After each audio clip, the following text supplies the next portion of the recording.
Ó o Salazar que pediu essa aqui, ó. Você que escolheu isso aí? Marília Mendonça, você não gosta? Toca muito em casa, a mulherada em casa adora. Nossa, meu filho aprendeu a falar Marília Mendonça. Você quer ver um sambão hoje, sexta-feira. Não, sertanejo, você não gosta? Nunca toca um Dançar rock and abraçadinho. roll. Nunca toca. Não, sexta-feira é dia de samba, alegria, alegria. Sextou, meu povo, sextou, tudo em paz na sua telinha a partir de agora aí, começando mais um Gazeta Esportiva da história do planeta Terra com Marília Mendonça, saudosa, hein? Saudosa. Nossa senhora, eu gosto demais, viu? Bom demais estar aqui com vocês de novo hoje e olha só, quem vai fazer o programa aqui com a gente é uma dupla que nunca discorda na nossa redação aqui de esportes da TV Gazeta, Thiago Salazar e Marcelo Macejo, olha aí! Na verdade, bem é ele que discorda de mim. É verdade que vocês brigam muito lá na redação? Não, Um acha já uma presenciou coisa, É uma alguma discussão coisa? saudável. Não, eu só escuto falar assim, que vocês nunca discordam, Ó, é verdade, são que vocês nunca debates, concordam. são debates que entretêm a redação inteira. Exatamente, isso é verdade. E aí vocês sentam pertinho, né? Ficam gritando. É uma coisa É que o Marcelo delícia, fala né, gente? alto, é foda. Ah, você... Vocês já viram como é que tá o clima aqui. Rola a lei do psil lá na redação quando a gente começa a debater. Ó, depois dessa, hoje a gente vai falar sobre a sequência decisiva de jogos do São Paulo na temporada e, claro, que ainda vamos atualizar a situação dos ingressos do Tricolor para a final. No Corinthians, o papo é sobre o retorno do Fagner ao time e também um super raio-x sobre o mercado da bola. E olha só, o Palmeiras ganhou concorrência na busca por um reforço, hein? Você vai entender já já. E, claro, nós vamos falar também sobre a estreia de Fernando Diniz na seleção brasileira hoje. A Argentina já ganhou ontem. A gente volta daqui a pouquinho porque o programa hoje tá F, hein? Depois dessas dicas. Estamos de volta e claro que a nossa enquete do dia tem a ver com a seleção brasileira, então se liga aí na tela, olha só. O Brasil vai conseguir mostrar um bom futebol na estreia do professor Fernando Diniz? Sim ou não? Entra lá no site gazetesportiva.com, deixa o seu voto. Você também, é claro, pode acompanhar aqui o programa no youtube.com/Gazeta Esportiva, mas sempre YouTube TV. YouTube TV, não sai da TV. Bacege, e aí? Como é que vai ser hoje? Eu acho que o Brasil vence sem grandes dificuldades. É verdade que o Fernando Diniz teve pouco tempo para trabalhar com esse elenco. E a tendência, eu acho até que o Brasil adote um estilo de jogo herdado da era Tite, com algumas poucas modificações, porque não tem tempo para o Fernando Diniz colocar o modelo de jogo dele na seleção brasileira. Mas é a Bolívia, talvez o pior time das eliminatórias, talvez seja forte na altitude, mas num jogo a nível do mar não tem a mínima chance e o Brasil vence. E aí, Salazar? Bom, boa noite mais uma vez para você que nos acompanha. Eu penso o seguinte, a maioria dos jogadores se conhece há muitos anos. Então, de falta de entrosamento, o Brasil não vai sofrer. O fato de ser um jogo no Brasil, algo tão raro, eu acho que vai animar essa galera. Eu acho que vai tirar aquele marasmo. Também. Exatamente. Então, assim, o fato vai estar jogando em Belém, do lado da torcida brasileira, o que não tem sido muito comum. Os jogadores se conhecem, tem essa empolgação de um técnico novo. Então, mesmo sem vermos provavelmente a mão do Diniz, o estilo do Diniz em campo, acho que o Brasil tem tudo sim para conseguir mostrar um bom futebol hoje. E olha só, as eliminatórias para a Copa do Mundo começaram ontem. Esse ano tem novidade aí nas regras. Para você entender tudinho, fica de olho então nessa reportagem.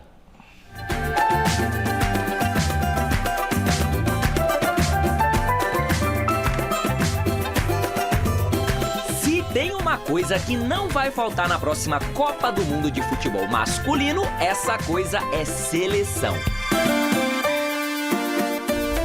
O Mundial que vai acontecer nos Estados Unidos, no México e no Canadá em 2026 terá 48 equipes, 16 a mais do que nas últimas 7 Copas. E é justamente por causa desse aumento no número de países na competição que as eliminatórias aqui da América do Sul vão classificar mais gente para a Copa.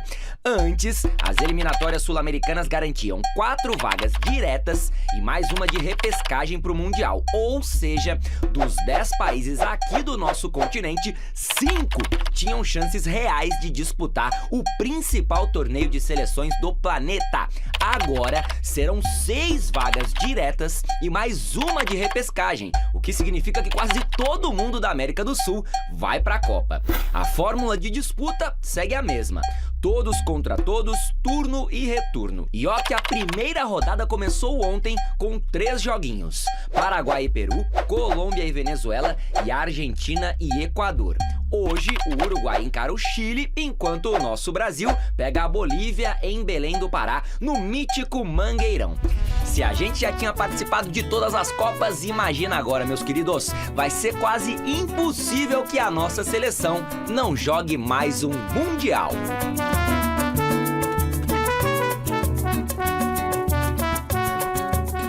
Ou seja, vai todo mundo para a Copa, né, gente? Vai todo mundo Cara, aqui. para mim agora é o seguinte, nada mais justifica a gente não assistir jogadores daqui com oportunidade na seleção brasileira. Sim, é isso. Oportunidade.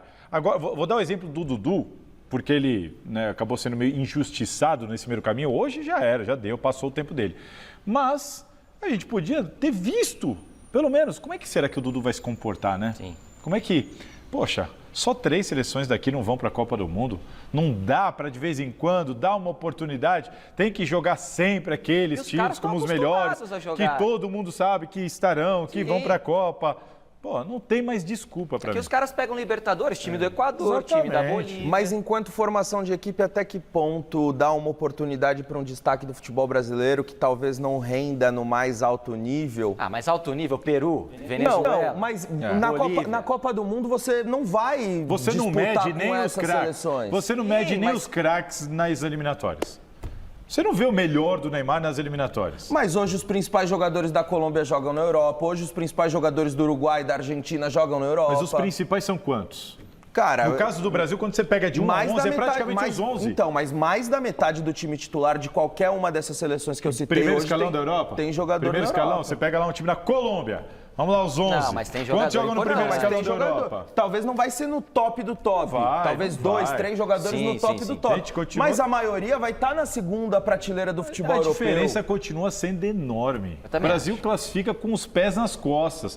Se o Brasil montar uma seleção C, ele vai para a Copa do Mundo assim, ó, sobrando, brigando pela mais a questão não é garantir a vaga ou não para a Copa do Mundo. A questão, eu acho que até por orgulho, é tentar terminar à frente da Argentina, atual campeã do mundo. Vocês acham que com uma seleção só daqui de jogadores que jogam no Brasil passa? Passa. Eu acho que passa também. Passa. Não sei. Passa. Claro que passa.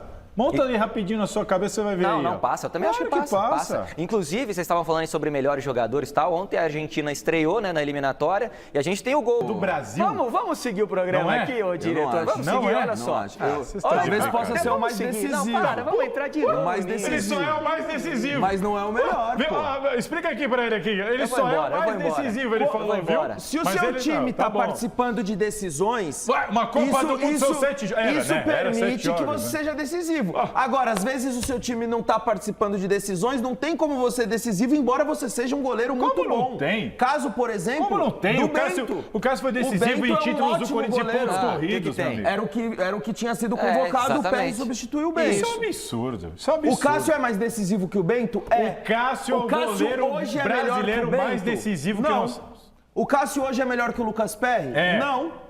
Mas é mais decisivo. O Lucas Perry é melhor que o Cássio? Mas é mais decisivo. Não, peraí, o Lucas Perry é melhor? Hoje eu acho que o momento do Lucas Perry é melhor. Você tá de brincadeira? Ele é aquele goleiro que tomou um piruzão outro dia, assim, a bola passando embaixo dele? Mas aí ele vai querer resumir a temporada inteira do Lucas Perry. Não, você disse que ele é melhor que o Cássio. Olha a frase. O Cássio não frangou, o Cássio não falhou essa temporada. É melhor que o Cássio, segundo o Bacete. Hoje. Nem hoje, nem ontem, nem amanhã. Quem sabe daqui a alguns anos. Tiveram uma palhinha do que acontece na redação. O momento é melhor.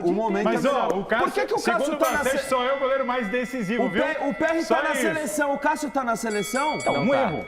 Não tá na seleção. É um erro. O momento de quem é melhor? O técnico não convoca. O do goleiro que tá na seleção ou o do goleiro que não tá na seleção? Então o critério é quem convoca. Convocou, tá certo. Calma que tem mais seleção, olha só. Tem mais seleção, gente. Calma, vocês vão poder discutir mais, olha só. Você viu o jogo contra o Estudiantes? Não vi o jogo, já fez o jogo daquele lá? Olha só, antes do primeiro jogo à frente da seleção, o Fernando Diniz, obviamente, falou sobre o Neymar. Agora vocês vão discutir sobre o Neymar. Vamos ver o que o Dinizão pensa sobre o menino Ney. Roda aí. Um talento, ele é um tipo de jogador que demora muito tempo para nascer outro. Muito tempo. O cara, ele é muito especial. Eu já, vendo de fora, eu já afirmei várias vezes isso. É muito fora da curva, mas é muito, muito, muito fora da curva. É um dos grandes jogadores da história do futebol, essa é a minha independente do que ele vai ganhar para frente. E eu, de fato, acredito que a página mais bonita tem que ser escrita, né? Porque ele merece que essa página seja escrita. Eu sou uma pessoa assim, eu acho que vocês me veem como uma pessoa séria e com um grau de profundidade alto, que eu trato o futebol com toda a minha vida. E o Neymar é uma pessoa assim, que merece muito respeito para quem conhece ele na intimidade. Porque por mais que vocês achem que conhecem, vocês não conhecem. Vocês vão conhecer uma pessoa a partir do momento que você tem uma convivência mais íntima, mais profunda.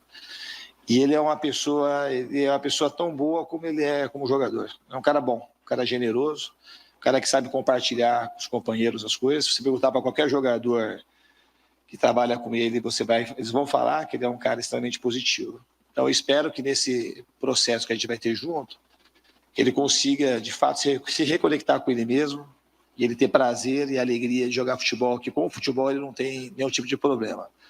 A bola e ele foram feitos um para o outro com toda certeza. Diniz encantado com o menino Ney. E aí, Bacégio, você acha que o Neymar ele tem que continuar sendo chamado aí mesmo jogando lá no Al Hilal, na Arábia Saudita, tá tudo certo? Continua chamando o homem? Eu acho que para o Fernando Diniz ter o Neymar como aliado, como uma espécie de auxiliar até dentro de campo, é fundamental para esse início de trajetória dele à frente da seleção brasileira.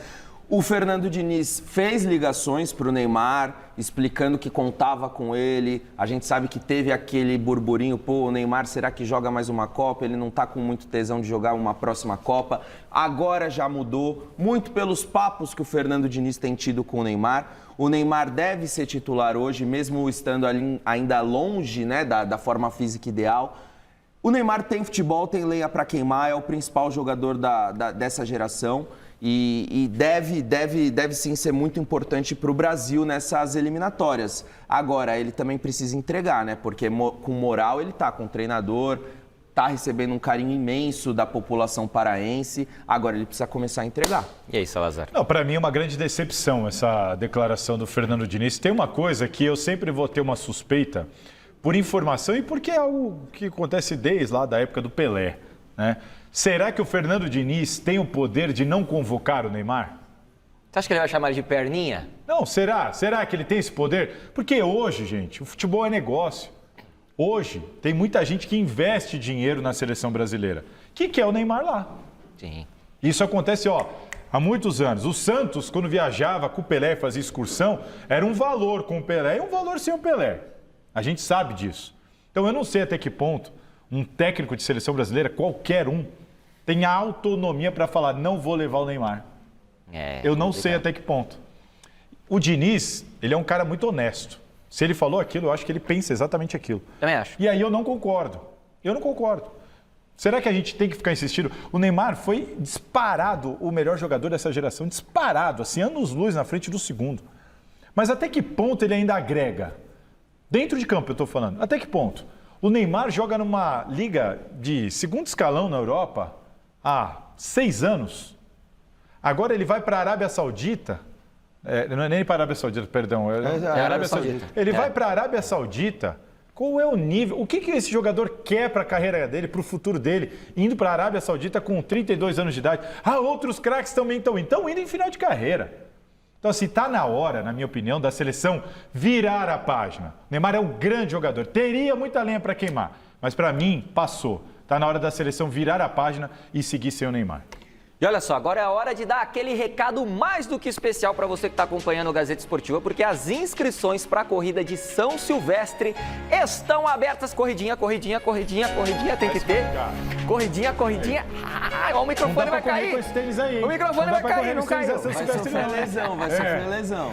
Não perca tempo, garanta então já a sua vaga na mais tradicional prova da América Latina. Entra lá no site sãosilvestre.com.br, faça a sua inscrição. São Silvestre é 31 de dezembro, viu? Vocês anotem aí, Bacégio. Nunca muda, é sempre 31 de dezembro. Tá lá, não folga. Pra todo mundo. Vamos falar agora de Palmeiras no Gazeta Esportiva. O Alexandre Silvestre traz as informações, as atualizações do Verdão. Boa noite, Silver! Fala aí, Zé. Duplinha tá botando fogo no parquinho, hein, cara? Tô a fim de subir aí pro 8º, posso? Não. Pra Vem, incentivar Silva, vem, o estúdio. Tem espaço para mais um aqui na bancada. Eu tô vendo que tem espaço, tô com um pouco de inveja aí de vocês. Ó, o Palmeiras já retomou as atividades aí, tem 3 jogos importantes nesse restante de mês. O mais importante é o lá do dia 28, contra o Boca, Bomboneira, jogo de ida, semifinal, Libertadores, aquela coisa, aquela pressão toda. Mas antes desse jogo, tem 2 pelo Campeonato Brasileiro. No dia 15, o Palmeiras recebe o Goiás. O mando é do Palmeiras e depois o Palmeiras tem ainda um jogo contra o Grêmio fora de casa. O Palmeiras que está na espreita do líder Botafogo, distância de 10 pontos entre o Palmeiras e o Fogão. Lembrando que o Grêmio acho que tem um jogo a menos aí, vai enfrentar o Palmeiras, tem um confronto direto importante também. O Abel está tentando ensaiar um time para suprir a ausência do Dudu, que operou o joelho outro dia, só volta a jogar bola no ano que vem. Um outro jogador que operou o joelho, mas já está numa fase final, é o Atuesta. Participou já de parte da atividade no gramado, hoje na academia de futebol. Mas em relação ao Dudu e a Atuesta, o Abel também tem outros desfalques aí para poder montar esse time titular nesses próximos dias. Então ele trabalha, mas ele não tem, por exemplo, 4 peças que estão em forma, mas que estão com as seleções. Estamos falando do Gustavo Gomes, do Piquerez, do Veiga e do Richard Rios. É um dos jogadores que está no radar. Infelizmente, só podemos convocar 23, mas o Rony está no radar. Faz tempo que ele está fazendo grandes temporadas, então ele está no radar da seleção. Aí fica aquela questão, tem nível para jogar na seleção brasileira? Eu, Salazar e outros aqui estávamos hoje discutindo isso aqui na redação. O Rony é um jogador muito importante para o Palmeiras, melhorou muito a questão técnica. Para vocês, ele tem punch para jogar na seleção brasileira, no atual momento do futebol brasileiro? E aí, meus queridos, é tem ou óbvio não? que tem. Se o Matheus Cunha tem, vocês Faltou acham que o Rony não tem? muita sensibilidade até do Fernando Diniz. Aliás, a convocação para mim é uma grande decepção. Apesar de concordar que os melhores jogadores do Brasil estão na Europa e tudo mais, mas a convocação do Diniz é parecida demais com a convocação do Tite. A gente está iniciando um novo ciclo. É um novo ciclo de Copa do Mundo. Só tem Copa daqui a... Eu ia falar 4 anos, mas agora já são 3, né? 3, é. Daqui a 3 anos. A hora de experimentar é agora. Não é ali, faltando 6 meses para a Copa do Mundo. Então dá oportunidade, o cara é de Belém, nossa, faltou sensibilidade e eu não estou falando que tem que, só porque ele é de Belém tem que convocar ele, não. É porque ele está jogando muito, há muito tempo nessa posição, onde foi, por exemplo, o Richarlison que não está jogando nada. Faz tempo que o Richarlison não está jogando nada. Matheus Cunha, um bom jogador, normal. Pelo amor ali, de Deus. médio. Agora o Rony, que está batendo uma bolaça no melhor time do Brasil há muito tempo, junto com o Flamengo ali oscilando, não dá para convocar. Tá no radar, foi mal nessa. E olha que eu queria o Diniz na seleção, mas nessa aí foi mal de novo. E aí, Bacete? Eu acho assim, foi legal o Rony ter sido convocado para a seleção com o Ramon Menezes, merecia o momento. Agora, falar que ele deve ser convocado frequentemente para esse ciclo até a Copa do Mundo de 2026, eu já acho exagero. O Rony ele é muito importante para o Palmeiras, como outros jogadores são importantes para outras equipes do futebol brasileiro e não necessariamente eles devem figurar na convocação da seleção brasileira. Eu acho que existem jogadores da posição que têm mais qualidade do que o Rony e que deveriam estar na frente. Quantos centroavantes o Diniz? Tipo o Pedro. Não, quantos centroavantes ele convocou? Matheus Cunha... Você contrata o Pedro ou o Rony para o seu time de futebol? Pedro. Eu contrato o Pedro. Ele convocou o Matheus Cunha e o Richarlison. Certo. O Richarlison não Qual vive dos dois um bom está jogando momento. mais que o Rony? O Richarlison não vive um bom momento. Exato. Mas O Richarlison não tá mal? O que o Richarlison já mas eu acho que ele mostrou- pode entregar. Exato. O que Eu acho o que o Richarlison Richarlison já pode entregar. entregou, O Matheus hoje ele Cunha não não. está entregando. Quem?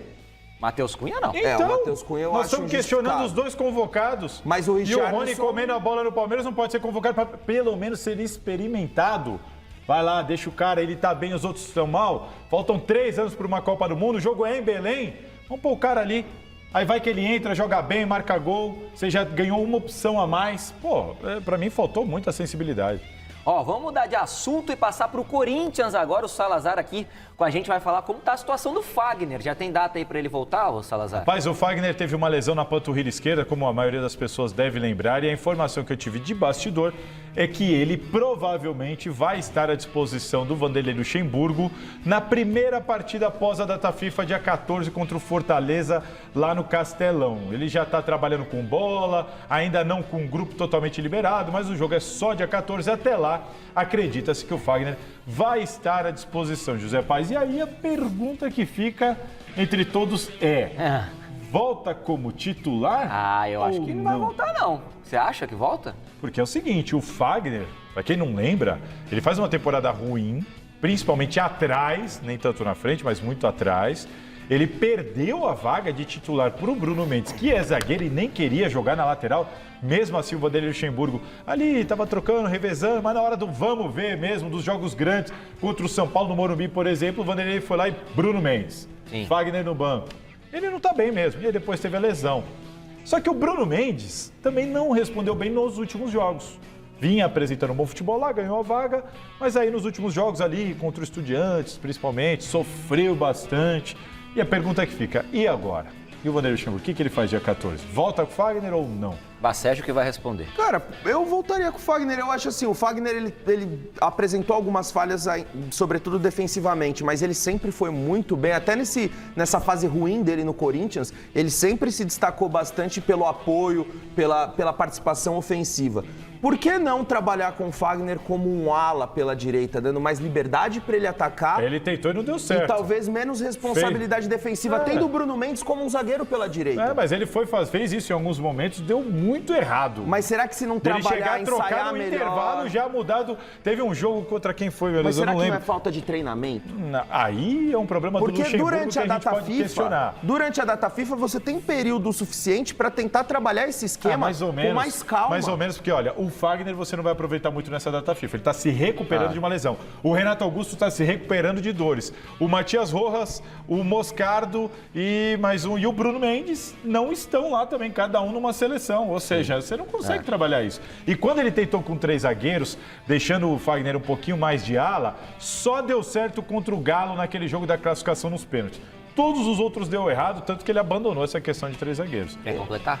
Eu acho que ainda assim o Luxemburgo deveria pensar um pouco, com um pouco mais de carinho nessa possibilidade, porque faz todo sentido. Seria bom pro Fagner e eu acho que seria bom pro Corinthians também. O Fagner talvez teria mais confiança e seria até mais útil, sabendo que ele vai poder subir e vai ter alguém na retaguarda dele para fazer a cobertura se ele receber uma bola nas costas, que foi algo que o corintiano tanto reclamou nesses últimos tempos em relação ao Fagner. Mas bola ele não tá merecendo. Nessa temporada, para mim, é incontestável que o Fagner tem que ser banco.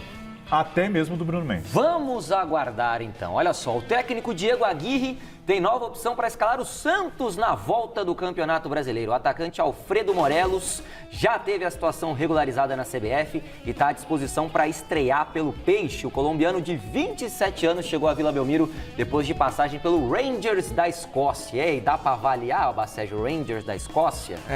Eu tava vendo os números, ele meteu bastante gol lá no Rangers da Escócia. Sim, mas qual que é o rival do Rangers? O Celtic? E só? E tá na Champions, o Celtic. Então. Mas também é muito difícil na Escócia esses dois times irem pra Champions. Mas É uma disputa. Um deles joga Champions, o outro vai pra Europa League. É tipo é igual o Auckland City no Mundial. Todo Mundial tá lá. O Auckland City é representante da Oceania. Mas e aí, você achou ruim então? Cara, eu acho que o Santos não tem muita escolha. Você acha que o Santos vai contratar quem? O Santos tem que ir para esses mercados alternativos, para esses jogadores que não são muito visados pelos concorrentes aqui, principalmente no Brasil. Eu acho que o Santos não tem muita alternativa. Ficar parado não vai adiantar. O Santos vai cair para a segunda divisão se continuar assim. Tem que tentar. É muito mais uma resposta para a torcida falando, tô fazendo alguma coisa, a gente tá tentando. Que não tá dando certo. A gente tá tentando. Fazer o quê? Se vai dar certo ou não, a gente não sabe, mas a diretoria com esses reforços sai contratando, então. Tira um pouco da responsabilidade e fala, sai, mas o que você faz? É o que o Odair Helman, quando esteve lá, até falava, gente, a gente tenta contratar e tem muito jogador que não quer vir. Ele falou isso. Tem jogadores que não querem vir. Falcão disse num clássico contra o São Paulo no Morumbi, tentamos mais de 20 jogadores, todos disseram não. Exato, o jogador não quer ir. O Santos não tem muito dinheiro para investir. Você vai esperar o quê? Por isso que eu falo assim, eu nem questiono. Ah, mas não, o jogador é fraco. Eu não questiono. Se põe na pele do presidente. Você não tem grana, quando você tem, os caras falam não. O que você faz? Fica parado esperando o time cair? Tem que fazer alguma coisa.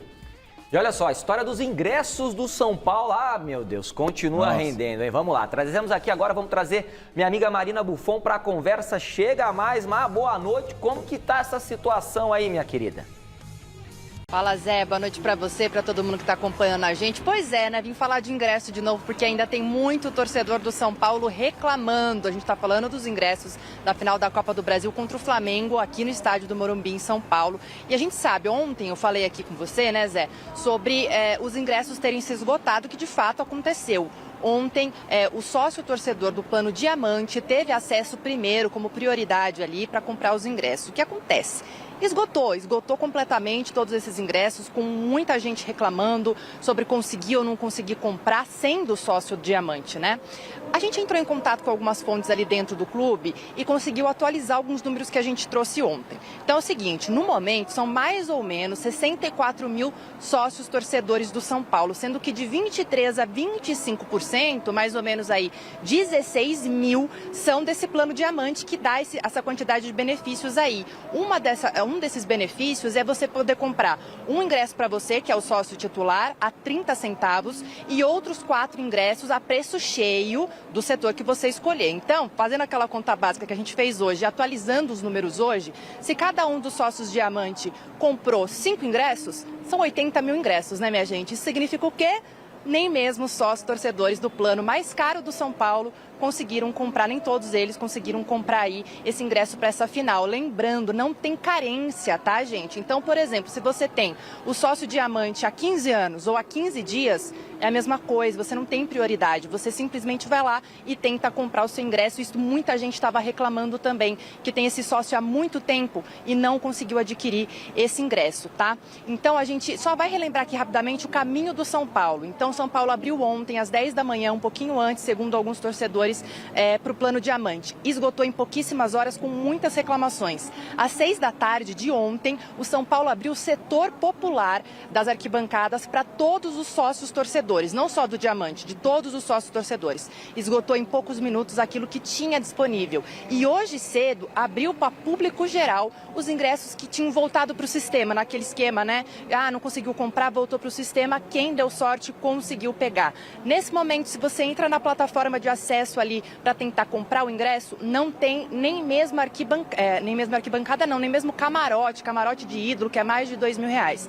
Então é o seguinte, Zé, quem conseguiu, conseguiu. Quem não conseguiu, não vai conseguir mais. Todos os ingressos esgotados mesmo.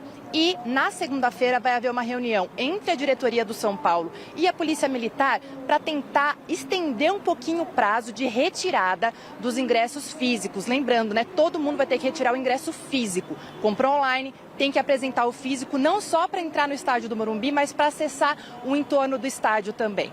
Então, o São Paulo está tentando aumentar um pouquinho o prazo, né? Até o dia 21 que você pode trocar o ingresso ali. São Paulo está tentando ver se consegue estender um pouquinho esse prazo, lembrando que o jogo é no dia 24, um domingo lá no Morumbi, viu, Zé? Dia 21, 24. Tá bom então, Marina, tá bom. Obrigado aí pelas informações. E olha só, gente, a gente sabe que final todo mundo vai procurar e tem mais procura e tudo certo. Mas assim, o jeito... Não, uma vergonha. Pra comprar... O jeito da prioridade, isso aí não existe, Bacete. O programa de sócio-torcedor do São Paulo, ele peca nesse aspecto, porque diferente do Corinthians e do Palmeiras, que premia quem frequenta mais o estádio, independentemente do plano, lógico que o plano, quanto mais caro você paga mensalmente, você vai ter também a sua prioridade. Mas assim, não é só isso, você também tem que frequentar o estádio, ter uma frequência alta. Agora, do São Paulo, não. Se você assinar amanhã o Plano Diamante, você já tem direito à prioridade de compra.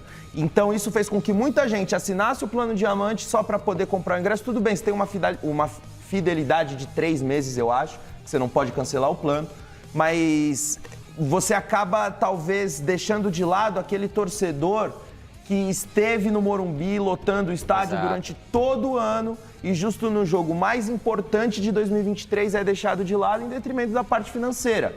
Eu acho que o São Paulo poderia pelo menos ter reservado o setor popular para que os torcedores, para que o público geral, torcedor normal, pudesse comprar esse ingresso a um preço até popular, porque eu acho que esse setor popular a R$200 para essa final, eu acho que é demais. Assim como os outros setores, né? De popular não tem nada. Só que os sócios torcedores estão esgotando todos os setores. Eu vou usar a frase que o José Paes usou hoje lá na redação. O São Paulo não tem se imaginado numa final, né? Que isso, rapaz? O José Paes falou isso? O plano de sócio torcedor do São Paulo, eu acho que nunca imaginou que o São Paulo podia chegar numa situação dessa. Porque quando você estuda, e o Marcelo trouxe aqui detalhado junto com a Marina Buffon, a questão de como funciona o sócio torcedor do São Paulo, o plano, ele é feito para um time que não vai chegar numa final. Porque se vai chegar numa final, é óbvio que vai acontecer tudo isso. Quando você analisa, peraí, não tem carência, cada um aqui tem direito a 5, cabe mais do que no estádio. Você fala, não, essa conta não bate, não fecha. E mesmo assim ninguém fez nada, esse tempo todo ninguém fez nada. Não é só para final, para qualquer jogo grande. O Júlio Casares é o cara do marketing. O Júlio Casares é o cara do marketing. O Morumbi é grande, você não precisa... A questão é que você não precisa ser sócio-torcedor, vamos falar a verdade. O São Paulino não precisa ser sócio-torcedor para garantir lugar no estádio do Morumbi, na maioria dos jogos. Isso, aí eu concordo contigo. Então, quando você chega numa final, até numa semifinal, contra o Corinthians também, o ingresso se esgotou antes da abertura para o público geral. Quando você chega numa final... O programa de sócio-torcedor, que é defasado, porque não há necessidade de você ser sócio-torcedor do São Paulo hoje, apresenta esse tipo de problema. É uma vergonha, pra mim é uma vergonha. Chutaram aquela bandeira lá de clube mais popular que eles colocam lá, tem que tirar de lá, viu? Tira de lá, porque chutaram o preço lá pra cima. Como disse o Bacege, o cara que tá todo jogo indo agora não vai conseguir ir. Quem conseguir vai ter que pagar quase R$300, o mais barato, né? R$200 no setor popular. Setor popular, R$200? Para mim, o problema não é esgotar, não é todo mundo procurar. Para mim, o problema é como que está sendo feita essa questão do ingresso físico. Aí o cara que é de outro estado, ele troca esse ingresso como? Isso aí está sendo muito mal conduzido. O São Paulo, ele emitiu um comunicado dizendo que está estudando formas de estender esse prazo. Não tinha nem que ter proposto isso. Estender esse prazo de retirada dos ingressos muito por causa dos torcedores que vão comprar ou já compraram o ingresso e que moram em outra cidade. Trocar por ingresso físico jamais deveria ter sido uma possibilidade aventada pela diretoria. É porque a Polícia Militar já falou que vai ser um esquema de Copa do Mundo, né? Como Só é que vai todo mundo passar faz? nas barreiras quem tiver o ingresso. É isso. E aí você precisa desse ingresso físico para poder ser liberado pelos policiais militares, para poder passar dos cordões. Pelo amor de Deus. Olha só, aproveitando aí que a gente está falando do São Paulo, vamos comentar sobre um ídolo do clube. Pois é, o ex-goleiro Rogério Ceni está com negociações encaminhadas para assumir o comando do Bahia. O treinador está desempregado desde que deixou justamente o São Paulo em abril. Boa contratação aí do Bahia? Ótima contratação. Gostou? Rogério Ceni é um bom técnico, ele tem os seus problemas, óbvio que ele tem. Mas ele é um bom técnico e entendo eu que num time, quanto menos estrelado, mais chance o Rogério dar certo. O problema do Rogério é relacionamento. E num time como no Bahia, a chance dele dar certo é muito maior. Eu acho que vai ser bom pro Rogério e vai ser bom pro Bahia, né? O Bahia hoje é um clube mais organizado, que recentemente foi adquirido pelo Grupo City, vai contar nos próximos anos com um investimento interessante, vai ter estrutura e o Rogério Ceni teve sucesso em um clube com perfil parecido que foi o Fortaleza. Um clube organizado, disposto a ter mais estrutura, se modernizar para poder a longo prazo bater de frente com os times grandes, o que a gente vê acontecendo hoje, começou lá atrás com o Rogério Ceni, e eu acho que o grande desafio do Rogério Ceni é repetir a dose no Bahia. E o Bahia, sabendo da capacidade do Rogério Ceni, faz uma boa contratação. Eu acho que vai ser bom para as duas partes e eu estou muito curioso para saber como vai ser esse trabalho, que a princípio é um trabalho de bombeiro, né? De apagar incêndio, porque a gente sabe que a chance de rebaixamento do Bahia ela é grande. Exatamente. Olha só, Alexandre Silvestre voltou para participar da nossa conversa. Boa noite de novo, Silver. E aí, atualiza o mercadão da bola do Verdão aqui para a gente, por gentileza. A parada é o tal do Roberto Pereira, meio atacante de 32 anos. O Palmeiras fez proposta, está aguardando um retorno dele. O rapaz gostou da proposta. É um meia atacante que joga mais pelo lado, argentino, mais de uma década de experiência no futebol europeu, jogou na Udinese, foi revelado no River Plate em 2009, depois se transferiu para a Udinese, jogou na Juventus, jogou final de Liga dos Campeões, tem alguns títulos lá na Itália, voltou para a Udinese, passou também pelo futebol inglês, em clube menor, né? Acabou o contrato, por isso que a janela pouco importa, porque ele está sem contrato, então o Palmeiras pode contratá-lo, só que a concorrência é grande. O Palmeiras deu uma atravessada no Santos, que tentou o jogador e pelo jeito não deu certo. A proposta talvez não tenha sido tão tentadora quanto a do Palmeiras, só que agora chegou o Botafogo, que é o rapaz também. Botafogo está na parada. E esse jogador, ao mesmo tempo, quer continuar na Europa. Então ele está esperando algumas oportunidades. E o futebol turco demonstra um certo interesse. Então o Palmeiras está em compasso de espera a respeito desse jogador de 32 anos, o Roberto Pereira, que vem ali para ocupar o lado esquerdo do meio-campo e do ataque do Palmeiras. Ele não é o Dudu, pessoal. Ele é um jogador mais de cadência, de bola longa, de cruzamento na área, não é um jogador de drible, mas ele pode ajudar o Palmeiras se chegar na academia de futebol. Vou deixá-los em paz por alguns dias, porque eu peguei 4 diazinhos de folga e vou me esconder no mato. Então, audiência, eu volto na quarta-feira para atazanar a vida de vocês. Rapaz, você pegou 4, tá fácil, Tá hein? fácil, hein? Pô, Michele sai de folga, os caras pegam folga, Rapaz, férias. as minhas férias me deram 6 férias. O cara pegou Caramba, 4 e dias aí? de folga, E o inacreditável. Robertão Pereira, o Bacejo, vale a pena esperar o homem? Cara, eu tô achando que ele tá fazendo muito estrelismo, cara. Enrolou o Santos durante meses. Agora o Palmeiras entrou aí nessa briga pelo jogador e também vem tendo essas conversas arrastadas. O jogador não fala nem que sim, nem que não. Vê com bons olhos, mas quer ficar na Europa. Já fechou a janela e ele tá sem clube. Então, assim, ele precisa decidir o que ele vai fazer. Pai, mas eu acho que ele tá na dele. Ué, tem um monte de time me querendo. Pra que eu vou decidir isso com pressa? Com pressa não, mas define logo. Mas Exato, ué, vai ficar o quê? mas peraí, Define. Ou então repara. fala, ó, vou tirar 6 meses sabáticos. Não, repara, vou tirar um repara, período se sabático. define logo, ele não precisa definir logo. Time Então pra o ele... Palmeiras define. Exatamente, Ué. era aí que eu queria chegar. O erro é do Palmeiras. O Palmeiras não tem que ficar esperando o Pereira. É o Palmeiras que não tem que ficar... Meu amigo, tá aqui, proposta, você quer vir? Ah, não respondeu, vamos embora pro mercado. Exato. Se ele ligar lá e você ainda não tiver resolvido sua vida, você troca uma ideia. Agora, se no meio do caminho, ó, já resolvi, um abraço, contratei aqui o José Paz. Aí é bom, Vida hein? que segue. O que não dá é o Palmeiras. O Palmeiras fica parado. Ai, caramba, vamos entrar em leilão. E agora? Será que a gente vai conseguir? E se ele não vier, vai vir quem? Meu amigo, você não tem um plano B, você não tem outro jogador. O Abel não conhece mais nenhum outro jogador para contratar. Não tem outro atacante então mais. É o Pereira ou então ferrou. É um absurdo não. o Palmeiras ficar nesse impasse, como também foi um absurdo o Santos ficar implorando pro Roberto Pereira vir. Ah, mas o Santos Sabe? até entende, Galo pô. viajou pra O Santos não tem muita e opção. Liga e tal. E vai... Gente, calma lá, né? O Santos calma não tem lá. muita opção. O que o Roberto Pereira fez na Europa? Chegou a uma final de Champions League pela Juventus? É bom jogador. Ele não é um jogador. Calma aí não Calma aí você também tá Há quanto tempo esculhambando. não joga? O Há cara, quanto ele tempo é um o bom cara jogador. Não apresenta um futebol que você fala, nossa, esse Sim. cara é... Não, mas ele ajudaria. Eu acho que ele seria importante. Ele poderia ajudar no Palmeiras. Mas a questão não é o supra-sumo, não é o cara que vem para resolver. E o Palmeiras não é um clube. Neste momento, a situação do Palmeiras permite que o Palmeiras não fique refém de ninguém. Então não deu, tá aqui a proposta. Não quer, demorou um abraço, tem que pensar em outro.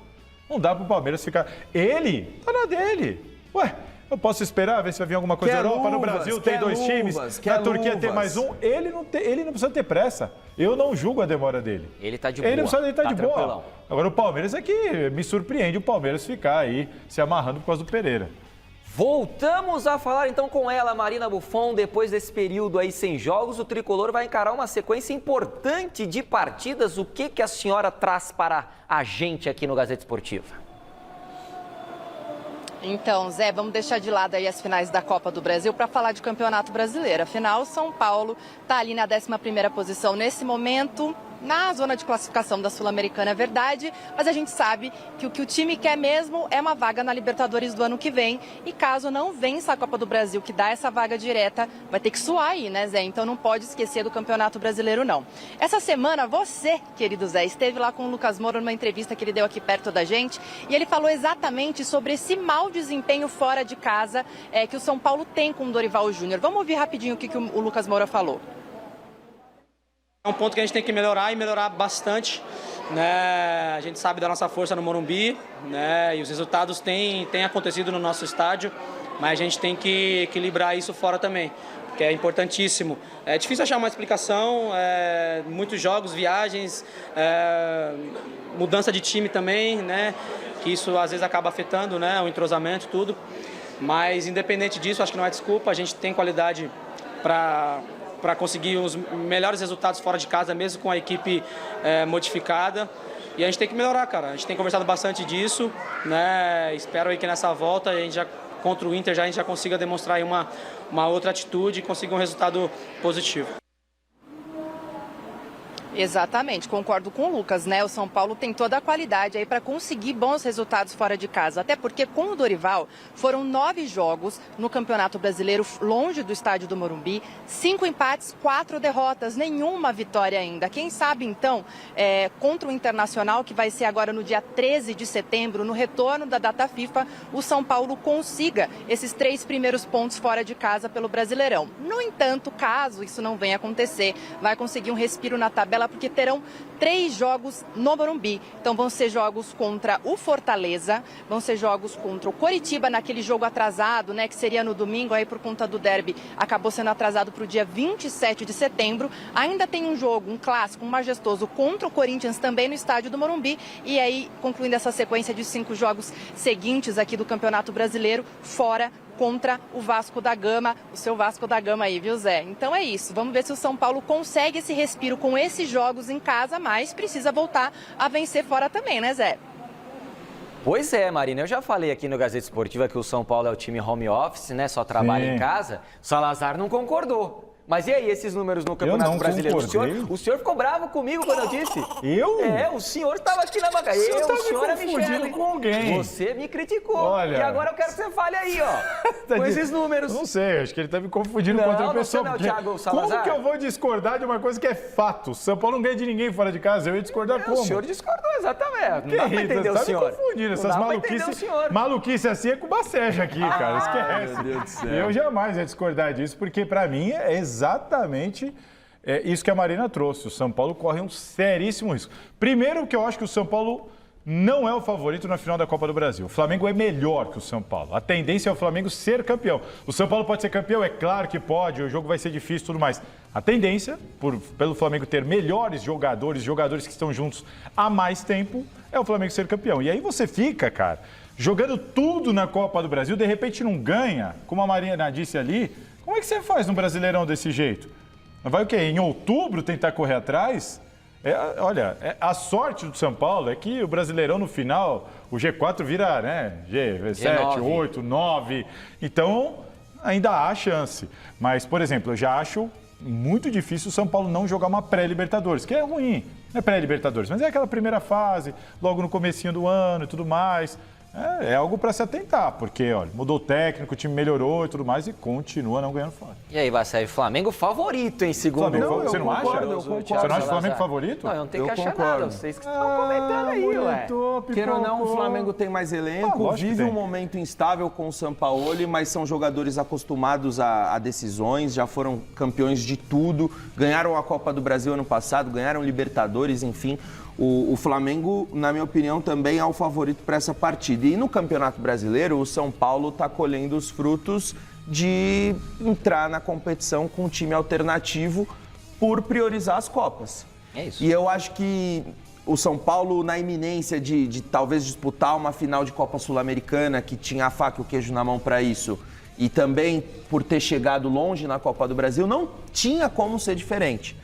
Era o único time disputando 3 competições simultaneamente, com o elenco, é verdade, numeroso e por isso conseguia rodar, mas o time que entrava em campo no Campeonato Brasileiro era tecnicamente muito mais fraco, apresentou problemas, principalmente jogando fora de casa.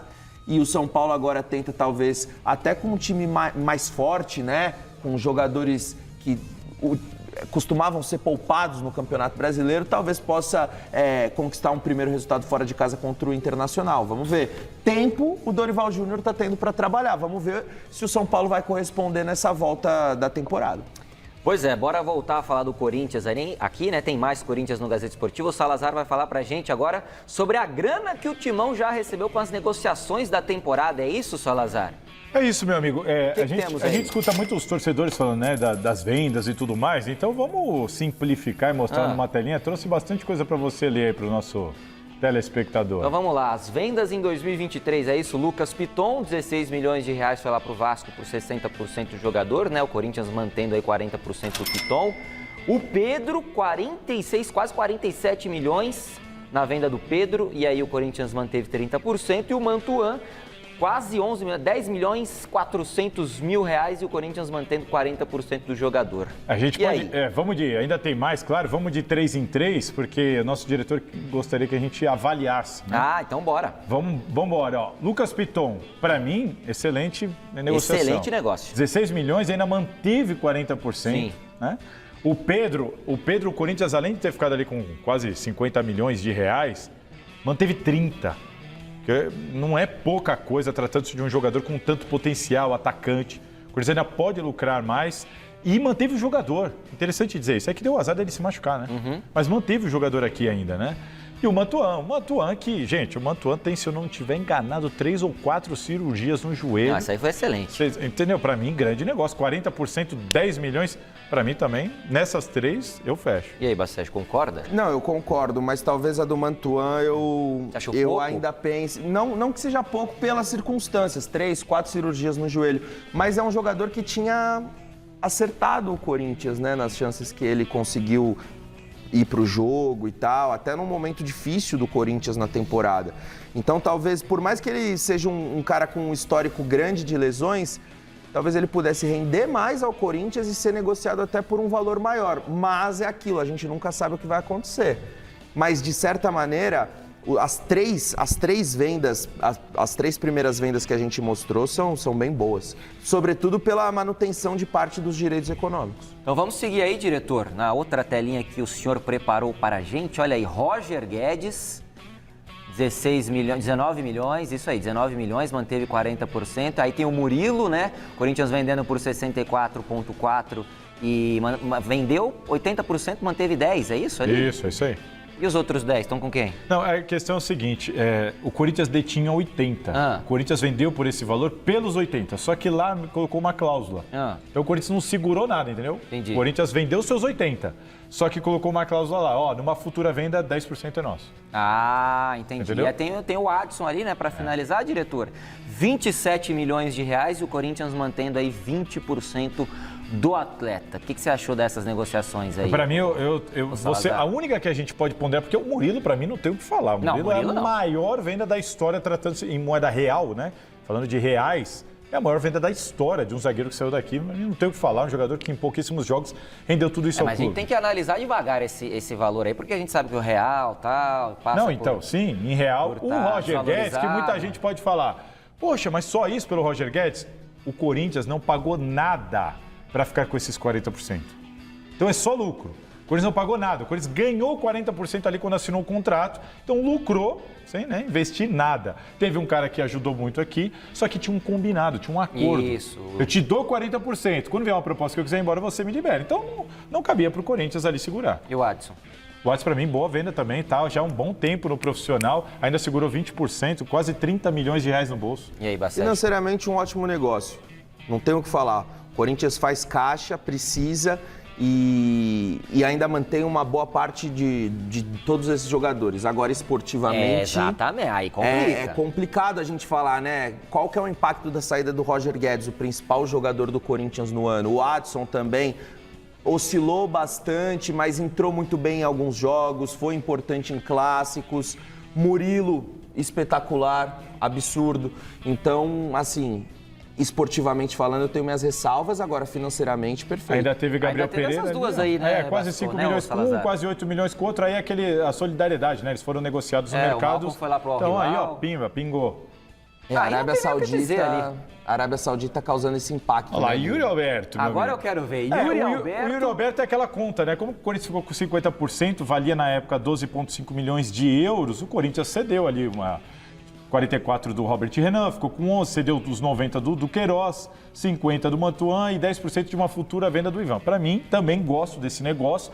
O Robert Renan é o único que eu penso, caramba, né? Todo mundo esse é muito bom jogador. Exatamente, ele Mas vai você viu? ter um futuro Mas brilhante. a recomposição foi muito fácil. O Murilo tomou conta, mas hoje veio o agora? Veríssimo. Agora o Veríssimo. Você entendeu? Então, assim, a reposição foi muito fácil. Precisava de um centroavante, não tinha. Então, para mim, não tem o que falar. Bom, então é isso. Acabou, diretor? Acabou já? Resultado da enquete, então, o Brasil vai conseguir mostrar um bom futebol na estreia de Fernando Diniz e a maioria respondeu que sim, com 54%. Não, mas tem bastante gente que falou não, hein? Apertado. Rapaz. Domingo tem mesa redonda, teremos André Henning, Luigi Baricelli, quem mais? Jorginho Cantinflas também no programa, então você não perca a partir das 9 horas da noite no próximo domingo. Tchau, Salazar, tchau, Bacelli. Tchau. Fiquem agora com o Jornal da Valeu, Gazeta. gente. Um beijo. Fui!